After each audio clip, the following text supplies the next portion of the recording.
Last week, I had a brain freeze during exam. After the exam, I thought of my daughter, who had stayed all night to help me. I felt I had disappointed her the most. This was not a case of an examination that was difficult. Every one of those questions were what we had practiced. I sent her a text of apology, and her reply made me know how blessed I was. Or should I say, I am. And this is the message I sent to her. I said, "Dear Aliyah, I really want to apologize to you. My exam today was a flop. I went blank in the exam hall. I could not remember a single thing after all the effort you put into helping me. I'm deeply sorry. You stayed all night with me and have always helped me with my work. I really feel bad for letting you down. I love you." She responded with the following: "Mommy, that's absolutely fine. One night in the grand scheme of things means nothing. Of course, I will stay up all night if you need help. You could never let me down. You're chasing your third degree while saving Nigeria and running a successful YouTube account. I'm super proud of you," she said. "If you pass, alhamdulillah. If you don't, we will do it again and spend more time learning it. To be honest," she said, "I spent 20 years studying maths, essentially, and even I had to look online to remember most of the equations. Don't be hard on yourself. Please call after your exams for the day. Love you." I know I might have a carryover, and it probably might hurt my chances of the first class that I'm gunning for, but I'm glad I had the opportunity to share this moment with my daughter. I've always told my children that it was better to get an honorable F than a dishonorable A. I demonstrated that, and my daughter affirmed it. Failure, they say, is not falling down. Failure is staying down. And I, Aisha Yusufu, refuse to stay down. I will take responsibility, learn my lessons, and be better the next time. I think it was Robert Kennedy who said, "Only those who dare to fail greatly can achieve greatly."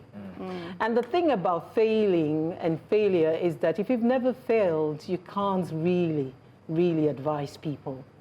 Because failure is that experience that you have at the end of the day. It's about the story of Thomas Edison, who failed many times before finally succeeding with the bulb, with the light bulb. So you recall that here at the table, I've talked about failure many times. You failed at your marriage, you're in a better position to make it work a second time, and you're in a better position to be a motivational speaker, because now you know how not to fail and what to do to succeed. So it's okay. It's okay to fail. I failed once. I mean, I repeated class. Who would ever think that? I repeated the class in secondary school, but I still came out with A's at the end of the day. So come on now. You'll pass the next time. Yeah. Can I say a word about the relationship between you and your daughter? It's a very unique one, loving relationship, and you know, kudos to you for bringing up such a brilliant daughter that produced that encouragement to a mother. Yeah. That's a good one. Students go through a lot of mental torture and mental trauma during exams. Yeah. And maybe because the way we grew up when we were being trained in school, we grew up with that kind of abuse. It's in such a way that we kind of internalized it and accepted it as normal, but it's not normal. And I face that with my daughter and my son. You know, I have two kids.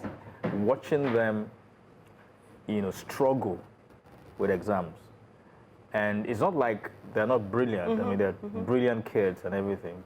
But seeing the panic attacks that happen and having to deal with that. So, you know, with my kids, at some point, you know, we had to, you know, help them to get counselors, you know, some kind of, you know, psychologists to help them through the panic attacks and all that. And it's something that parents, you know, must be very deliberate about. The fact that a child is struggling, all right, towards an exam. Doesn't mean that child is not brilliant. You just have to be able to help them. And sometimes the way to help them is to lower the expectations. It's it's like parents always feel that they need to push the child. No, it's not every time you push the child. Yeah. You must always let the child understand that, look, if you fail, fine, we'll go do it again. I tell my kids that, look, I did jam 4 times, right? And I'm here, okay? Each time that I got it, I didn't get the required cut-off mark. I go back and do it again, you know, and I'm still here. So we need to be very intentional and careful the way we pressure our children. We had just recently of a child that committed suicide. I don't know whether that story is true. That, you know, after she got her jam result, you know, I don't know what kind of pressure could have been on that child to have made her take her life. Yeah.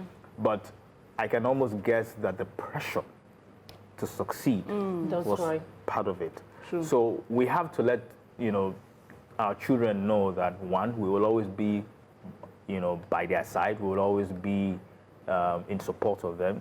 But that if they fail, it's not the end of the story. It's just a blip which they can overcome. Thank you so much. Elsie? Okay, so while he was speaking, I was thinking back to my journey, educational journey, right?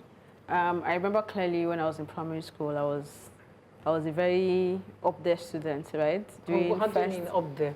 First, second, and double Just promotion, joking. double promotion even, right? But when I got into secondary school, it changed a bit because I think my first exam in GSS 1, I was 11th, right? It wasn't 1 to 3rd anymore. And that, I can remember that shook me a bit, but then I had a conversation with my mom and she was able to encourage to say, oh, remember that this is now a bigger class, there's a lot of people, and she even brought in context to say, look at the overall score itself, don't look at the position, because it could be that you are 11th and then you are still on 90-something, right? So just, she brought in context to the conversation and also encouraged. And then, of course, we continued that, university, struggling with a lot of things, and then adulthood, and I finished with 2-2, right? And even that 2-2, a lot of people are not proud to be able to come out to say they finished with 2-2. If it's not first class or 2-1, it's almost like you are not supposed to be part of that conversation, or in fact, you are not supposed to do well, right? And from my experience in trying to make something out of life, personally, I would say that the jobs I have done, I haven't done it because of my certificates from school. It has been a lot of other skills, whether interpersonal, work skills that I have picked up, also interrelationships that has provided these opportunities for me. Yes, at some point they will ask for your credentials, but that's not the reason. But one thing I've also noticed in our educational system, there's a lot of problem, right? But in trying to solve this problem, they are creating another problem. I noticed down that in some schools, you don't have the positions being from 1 to whatever number the class is. You probably have 20 people in a class and everybody got first, second, third. They're doing it now to make the children feel good and to make the parents feel good, because you have a situation where when they do the whole numbering from 1 to 20 or however it is, sometimes, you know, there's a tie as well. Parents come to the school to make noise, like, why would my child do this? You're trying to make my child feel bad. All that happened, and you've seen schools now, whether we are 20 or 15 in class, everybody's first, second, third, just to make them feel good. That's not nice. Yes, it happens. So okay. I would say that there's something called pedagogy, right, which is pretty much a method of teaching. We need to go back and look at it. We as a people also need to give people room to fail. It's not the end of the world. Our learning abilities is very different. I know there are terms for all these things that I do not know because, again, I'm not a psychologist or a teacher, but I know there are terms that they even use to grade how people learn, their pace. We need to begin to put all that into how we interact and also bring in context and allow people just really grow at a certain pace that helps. This is not to say you then become lackadaisical and not put in the work. Put in the work, but like you said, if it's an honorable F, you know that you have the chance to work at it again and do better. And even, in fact, if you're learning something that you've learned 2 times, you might even then come out a better product than someone who did it once and got through, right? So I think that our educational system will have to look at it, our society as well, how we treat people. In fact, we already have class. If you went to university and you went to Polytechnic, it's another conversation entirely. I think the quality of, we always want to address problems from the end instead of from the beginning. But I also think that the quality of our society is based off of our upbringing, right? You said something about somebody committing suicide when they failed exam. I remember when I wrote JAMB and I had checked my results and I had cleared it. It was good, right? And then I went ahead, I did my post-UME, difficult, the most difficult post-UME I've ever written in my life. Cleared everything, our name was even published on newspapers, it was good. Now it's time for you to go into, go do your clearance and, start the whole process. So I went to school, I went to, went to all my documents. One thing I did not do, I didn't print out my JAMB because I saw it, I was excited and I ran off. Oh.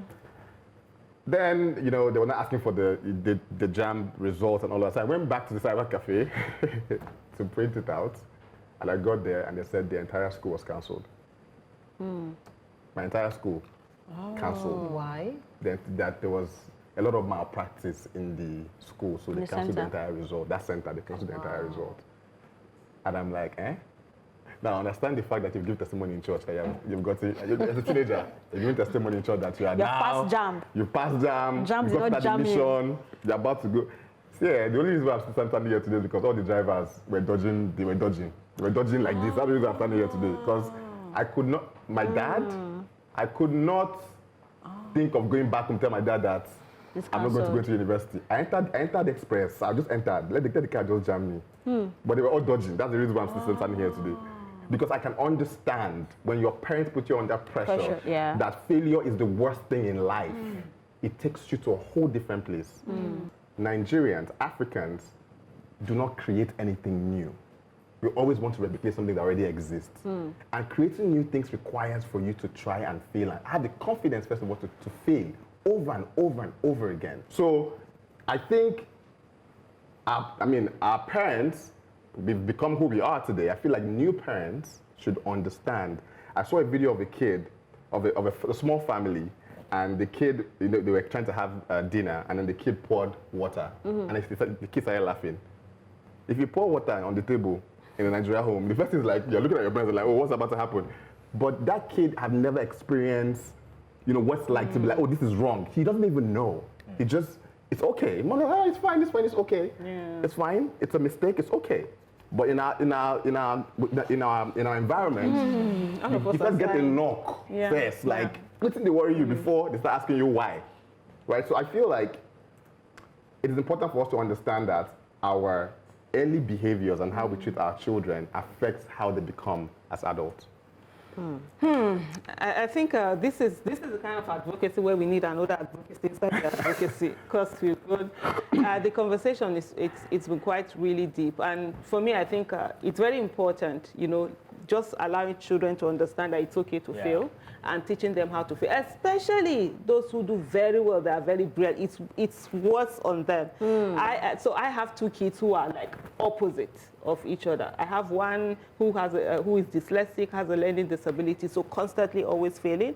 Then I have one who is a top achiever, who is 10th percentile of human beings when they did her IQ and all of that. So for me, it's always been about effort. I always tell them it's about the effort. The result doesn't matter.